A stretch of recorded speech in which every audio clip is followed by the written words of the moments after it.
भाई आगे नहीं। नमस्कार जनाब।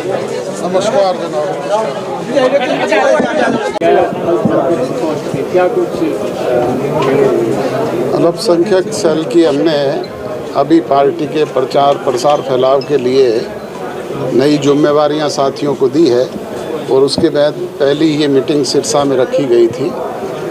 पार्टी के संगठन को और ज़्यादा प्रभावी और मजबूत बनाने के लिए, जन जन तक लोगों के बीच में पहुँचाने के लिए ही आज कार्यकर्ताओं को बुलाया गया था और इसी सिलसिले में बात की गई। अच्छा, चुनाव की किस तरह की तैयारियां चल रही हैं? विधानसभा और पहले लोकसभा मिशन 2024 शुरू हो चुका है। इसको लेकर के सभी राजनीतिक दल अपनी अपनी तैयारियां कर रहे हैं। हमने भी अब तक 4 संसदीय क्षेत्रों में पार्टी की बड़ी रैलियां की है। इसके अलावा राजस्थान में भी गतिविधियां पार्टी की जारी है। सीकर में रैली भी की है और संगठन का वहाँ पे भी प्रचार प्रसार फैलाव किया जा रहा है। निकट भविष्य में शाहबाद में कुरुक्षेत्र की और सिरसा में डबवाली में सिरसा संसदीय क्षेत्र की मीटिंग हो। तो राजस्थान चुनाव में कुछ गठबंधन की बीजेपी से बातचीत हुई है डॉक्टर साहब? बातचीत चल रही है और 9 तारीख को मीटिंग है, उसमें डिसाइड करेंगे। एक पिछले 2 दिन से वीरेंद्र सिंह लगातार खुल के कह रहे हैं कि जेजेपी का साथ छोड़ना होगा, नहीं तो मैं बीजेपी छोड़ दूँगा। आप क्या कहेंगे? ये तो भारतीय जनता पार्टी ने तय करना है कि वो चौधरी वीरेंद्र सिंह को रखते हैं या हमें रखते हैं। तो एक उन्होंने दिग्विजय सिंह के बयान पे भी कल पलटवार किया है कि वो कोर्ट में जाने की बात कह रहे हैं और वो कह रहे हैं मैं इंतजार कर रहा हूँ अगर वो जेजेपी कोर्ट में जाती है तो। उनको हफ्ते का अल्टीमेटम दिया है कि या तो वो सबूत पेश करें, अन्यथा हम उनके खिलाफ कार्रवाई करेंगे। Thank you. बहुत ही आदर और सम्मान के युक्त जनता भवन के इस पावन पवित्र प्रांगण में मेरे समक्ष बैठे चौधरी देवीलाल जी की सोच पर पहरा देने वाले पार्टी के समर्पित वरिष्ठ सक्रिय कर्मठ और निष्ठावान साथियों, सम्मानित पिता तुल्य बुजुर्गों, हम उम्र दोस्तों, कृषि प्रधान भारतवर्ष के उज्जवल भविष्य जी बच्चों, पत्रकार एवं छायाकार बंधुओं, मंचासीन जननायक जनता पार्टी हरियाणा प्रदेश के अल्पसंख्यक प्रकोष्ठ के हमारे अध्यक्ष भाई सरोजीत सिंह जी मसीता,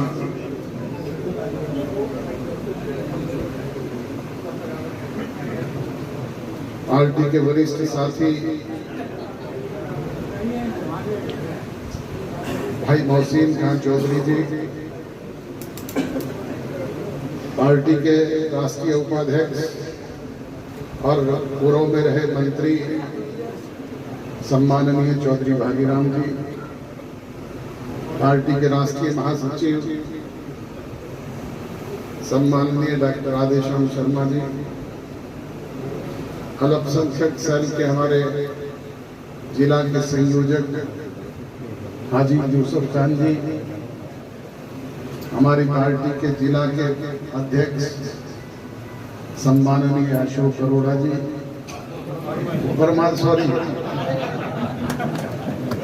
अशोक वर्मा जी, पूर्व में रहे विधायक सम्माननीय कृष्ण कंबोज जी, डॉक्टर हरि सिंह जी भारी, सरदार जगरूप सिंह जी हमारे प्रदेश उपाध्यक्ष, युवा के अध्यक्ष हमारे रणदीप मटदादू जी, और बाकी जितने नाम सरोजीत जी ने लिए वो सारे सम्मानित साथी का किस किस का नाम ले किसका छोड़ू, सारे पार्टी के हीरे मोती जवाहरात साथियों,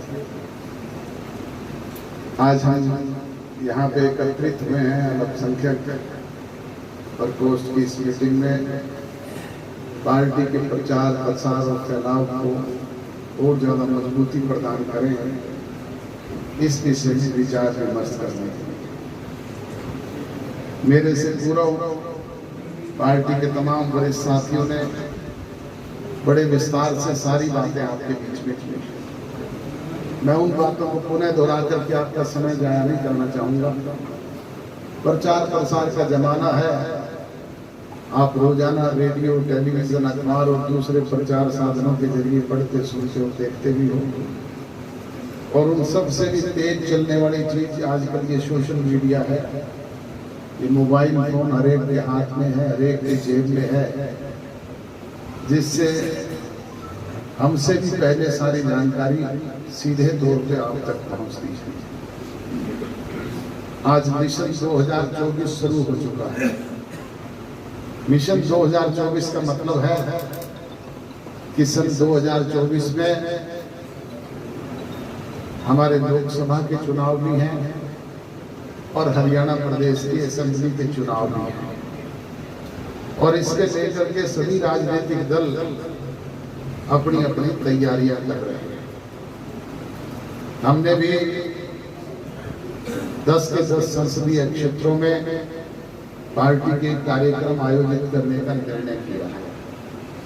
4 संसदीय क्षेत्रों के कार्यक्रम अब तक हो चुके हैं और निकट भविष्य में कुरुक्षेत्र संसदीय क्षेत्र का और फिर आपके सिरसा संसदीय क्षेत्र का डवाली में एक आयोजन निकट भविष्य में करेंगे। ये सिलसिला निरंतर चलता रहेगा। प्रजातंत्र में जनशक्ति ही सबसे बड़ी शक्ति होती है। सिरों की गिनती से ही ये फैसला होता है कि कौन प्रभावशाली है, कौन बलशाली है। आपको ध्यान हो, जब पुरानी पार्टी ने हमें पार्टी से निष्कासित किया तो मैंने जींद की पावन धरा पर साथियों से कहा था कि भाई ये झंडा भी आपका, डंडा भी आपका, फंड भी आपका, चुनाव चिन्ह भी आपका, पार्टी भी आपकी, 20 विधायक भी आपके, 23% वोट भी आपके। बराए मेहरबानी करके आप इन्हें संभाल करके रखना। हम तो चौधरी देवीलाल की सोच को लेकर के लोगों के बीच में जाएंगे और पुनः अपना नया घर बसाने का काम करेंगे। परंतु मुझे कहते हुए अफसोस होता है कि जिनको हमने सब कुछ सौंपा उन्होंने 9 महीने में पार्टी को धरातल से सरातल पे पहुंचाने का काम किया। 20 विधायकों से संख्या घट करके 1 पे आ गई। 23% वोट से सिमट करके वो 1.5% पे हो गए। दूसरी तरफ आपने एक होनहार नौजवान की पीठ पर हाथ रखा, उसे अपना प्यार, लाड और दुलार दिया। पांडु पिटारा की पावन धरा पर लाखों की तादाद में पहुंच करके उसकी पीठ थपथपाई। उसने 9 महीने में विपरीत परिस्थितियों में न केवल पार्टी का नया राजनीतिक संगठन खड़ा किया, बल्कि 3 चुनाव भी झेले। कभी लोकसभा का चुनाव आया, कभी जींद का उपचुनाव आया, तो कभी आपके सामने हरियाणा प्रदेश के असेंबली के चुनाव आए। आपका सहयोग और आशीर्वाद था, आपका प्यार था, लाड था, दुलार था। उसी की बदौलत पार्टी को 17% वोट मिले और थोड़े से समय में 10 विधायक अपने साथ हरियाणा प्रदेश के असेंबली में चुन करके ले जाने का काम किया। उन 10 विधायकों की बदौलत ही राजभाग में आपकी हिस्सेदारी हुई। जैसे ही राजभाग में हिस्सेदारी हुई, हमारे कार्यकर्ताओं के चेहरे पे लाली आई। उन्होंने सोचा कि 15 वर्ष का वनवास खत्म हुआ है, अब हमारे काम होंगे, विकास की गंगा बहेगी, छोटी छोटी समस्याओं से हमें मुक्ति मिलेगी, बच्चों को रोजगार मिलेगा। परंतु बुजुर्गों और नौजवान दोस्तों, मुझे कहते हुए अफसोस होता है कि जो आपने सोचा था और हम करना चाहते थे, वो इस अरसे में हम नहीं कर पाए। उसका एक कारण रहा कि एक तो हम पूरे राजभाग के मालिक नहीं, राजभाग में हमारी 20% की हिस्सेदारी है। और दूसरा, जैसे सत्ता परिवर्तन हुआ, आप लोग सत्ता में आए, राज बना, कोरोना जैसी विश्वव्यापी महामारी आ गई। कभी पहला फेज, कभी दूसरा फेज, कभी तीसरा फेज, निरंतर 2 साल तक यही चलता रहा। उस कोरोना की वजह से 2 साल हम चाहकर के भी एक दूसरे से मिल नहीं पाए। और जब तक जनप्रतिनिधि लोगों के बीच में जाकर के बैठे नहीं, उनकी समस्याओं को जाने नहीं, समझे नहीं, तब तक उनका समाधान भी नहीं हो पाता है। और उस कोरोना से थोड़ी बहुत मुक्ति मिली तो ये किसान आंदोलन चल पड़ा। जगह जगह किसान भाई टोल पर आ जाओ, और दूसरी जगह पक्के मोर्चे लगा कर बैठ गए। कानून बढ़ाया केंद्र की सरकार ने, लागू करवाने का काम किया सांसदों ने। ना हमारे कोई सांसद था, ना केंद्र की सरकार ने भागीदारी, परंतु जगह जगह जो किसान भाई टोल प्लाजाओं पे धरने देकर के बैठे थे, वो रोजाना एक ही बात कहते थे, दुष्यंत चौटाला इस्तीफा दे दे, सरकार से अलग हो जाएगा। मैंने अनेक बार सार्वजनिक मंचों से भी कहा है, मीडिया के साथियों के समक्ष भी कहा कि इस्तीफा अगर किसी बात का समाधान है तो एक दुष्यंत चौटाला का नहीं, 10 के 10 विधायकों की मुझसे ले जाओ और अपनी समस्या का समाधान करवा लो। इस्तीफा में केंद्र की सरकार में मंत्री रही हरसिमरत कौर बादल ने भी मंत्रिमंडल से दिया था। इस्तीफा तो मेरे भाई अजीज अभय सिंह चौटाला ने भी विधायकी से दिया था। क्या कुछ हासिल कर पाएगा? हासिल होता है राज से, सत्ता से, ताकत से, और समाधान निकलते हैं बातचीत के जरिए। आज अगर सत्ता में है, ताकत में है, तो आप जो भी छोटी मोटी समस्याएं हमारे समक्ष लेकर के आते हो, हम टेलीफोन करके या आपके नोट भेज करके या दूसरी तरीके से उन समस्याओं से आपको मुक्ति दिलवाने का काम करते हैं। और जैसा अभी वर्मा जी आपके बीच में कह रहे थे कि 16 सितंबर कल ही आपके बीच में एक कलम से रानिया हल्के की मंजूर हुई। तो अगर ये ताकत है तो इस तरह के काम निरंतर आपके बीच में होते हैं। सरवजीत जी ने बताया नहीं, डबाड़ी हल्के में कोई भी ऐसी सड़क नहीं है जो कंप्लीट ना हो। वही कह रहा हूं, कोई ऐसी है ही नहीं जो कंप्लीट ना हो।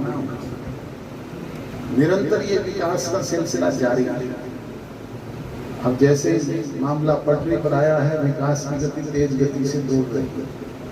निरंतर प्रदेश में विकास के काम हो रहे हैं, परंतु उसको देख करके कुछ लोगों के पेट में मरोड़। परसों एक मीटिंग जींद में थी, एक भाई वहां पे भाषण देते हुए कह रहे थे, अपने अंदर की छटपटाहट निकाल रहे थे। पीड़ा तो अब से नहीं, बहुत लंबे समय से उनको है। अब आप तो प्रदेश के मुख्यमंत्री बनने के थे, पर पढ़ नहीं पाते एमएलए 50-50 हज़ार वोटों से आ रहे हैं। अब वो गठबंधन पे नुक्ताचीनी करते हैं, नुक्ताचीनी ही करते हैं। गठबंधन तो दुष्यंत चौटाला और अमित शाह के बीच में हुआ है। अगर उसको तोड़ने का अधिकार भी किसी के पास है तो वो उन्हीं के पास है। और जो पिछले दिनों विपल देव जी,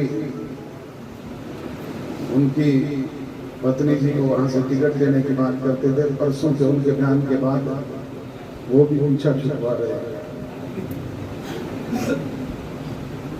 इसी तरीके से कांग्रेस पार्टी के लोग रोजाना प्रदेश के लोगों को गुमराह करने के लिए तरह तरह की बेबुनियाद बात करते हैं।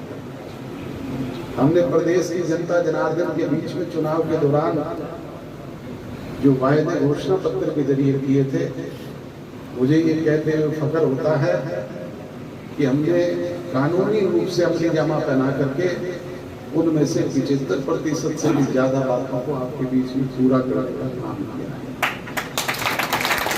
चाहे वो आपके नौजवानों को प्राइवेट सेक्टर में 75% रोजगार की गारंटी का मामला हो, चाहे वो माताओं बहनों को 50% पंचायती राज संस्थानों में भागीदारी देने की बात हो, चाहे वो 8.5% बैकवर्ड क्लासेस के लोगों को पंचायती राज संस्थानों में भागीदारी का मामला हो, चाहे वो महिलाओं को 33% आरक्षण राशन डिपो पे देने की बात हो, चाहे वो हमारी बहनों को कॉलेज और स्कूल तक जाने के लिए फ्री बस पास जैसी सुविधाएं देने की बात हो, चाहे वो किसान को आर्थिक आजादी दिलाने की बात हो।